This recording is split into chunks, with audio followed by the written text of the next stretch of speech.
kita rindu sosok B.J. Habibie. B.J. Habibie adalah presiden ketiga yang diakui, tapi beliau dilengsarkan karena kejujurannya.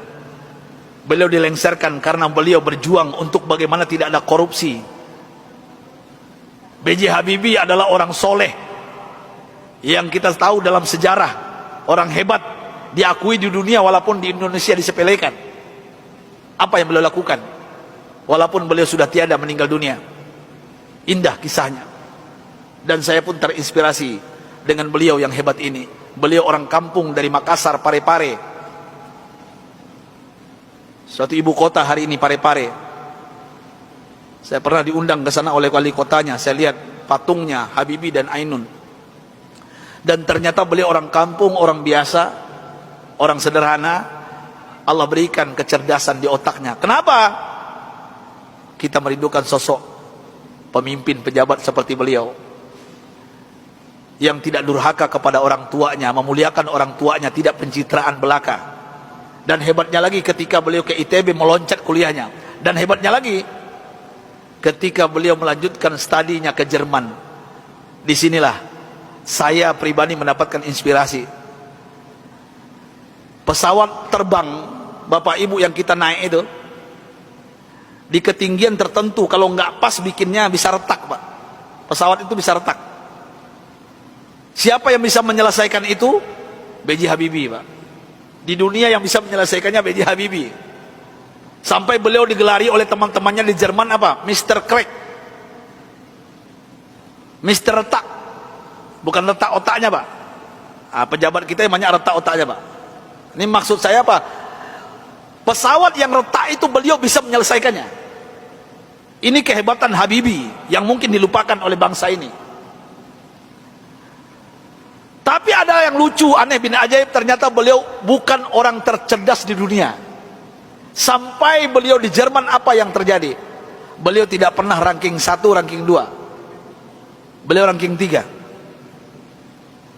Sampai beliau cemburu kepada 2 orang yang ranking 1, ranking 2, dan ini orang Yahudi, Pak. Orang kafir, laki dan perempuan. Saking herannya beliau, padahal beliau apa yang beliau isi itu benar semuanya. Tapi saking penasarannya, bertanya kepada Yahudi 2 ini. Apa kata beliau? Aku mau tanya kepada kalian berdua, apa rahasianya sampai kalian hebat di dunia ranking 1, ranking 2? Saya kenapa tetap ranking 3? Apa jawaban Yahudi 2 ini, laki dan perempuan ini? Oh, Rudi. Beliau dipanggil Rudi, bukan Habibie. Ya, Baharudin Yusuf Habibie. Rudi, this is our secret. Ini rahasia kami, nggak mungkin kami kasih tahu. Besok beliau tanya lagi, apa rahasianya? Besok tanya lagi. Berhari-hari beliau bertanya. Akhirnya bosan Yahudi 2 ini. Sampai Yahudi ini mengatakan, Bapak Ibu, rahasianya. Come here, Rudi. Sini Rudi, kami mau mengatakan kepada engkau, tahukah engkau rahasia kenapa kami cerdas? Kenapa kami ranking 1, ranking 2 hebat? Apa jawabannya? Ini yang membuat B.J. Habibie malu dan meneteskan air mata. Pahlawan yang hebat ini, ketika Yahudi ini mengatakan, kami di sepertiga malam terakhir, jam 3 bahasa kita di Jakarta, bangun. Setelah itu kami mandi. Setelah mandi kami pakai baju yang wangi. Setelah itu kami ambil Al-Quran. Kami baca Al-Quran. Kaget B.J. Habibie. You read Al-Quran? Yes. Kalian kan kafir Yahudi, kenapa baca Al-Quran? Kami yakin dengan Al-Quran. Walaupun kami tidak mempercayai Al-Quran, mempercayai Islam, tapi kami yakin dengan Al-Quran. Heran B.J. Habibie, orang kafir Yahudi yang juara 1, juara 2 di Jerman ini, setiap jam 3 pagi mandi, pakai minyak wangi, baca Quran. Apa jawaban mereka? Kami baca Quran.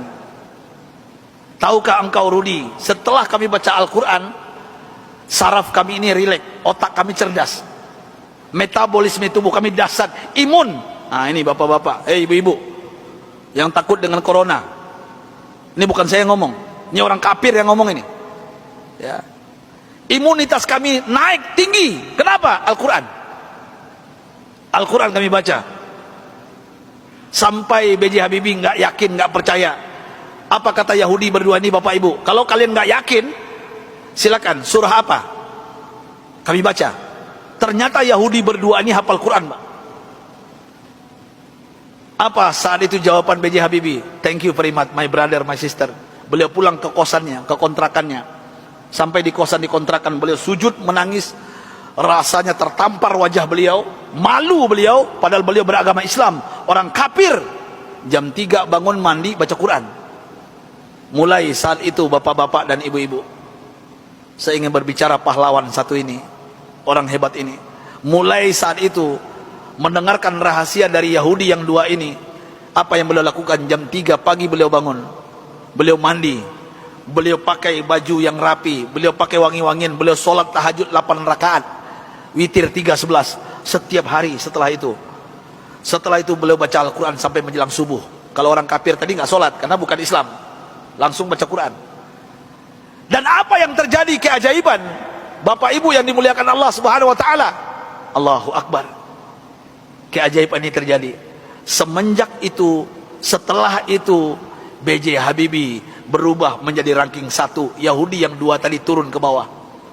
Dan orang Yahudi berdua ini menyesal memberikan rahasia kepada B.J. Habibie. Artinya apa? Kalau ingin merdeka kita di Indonesia, jangan tinggalkan Al-Quran. Kalau ingin sukses anak-anak kita, bapak, ibu, cucu kita, sampaikan kepada mereka Al-Quran adalah obatnya.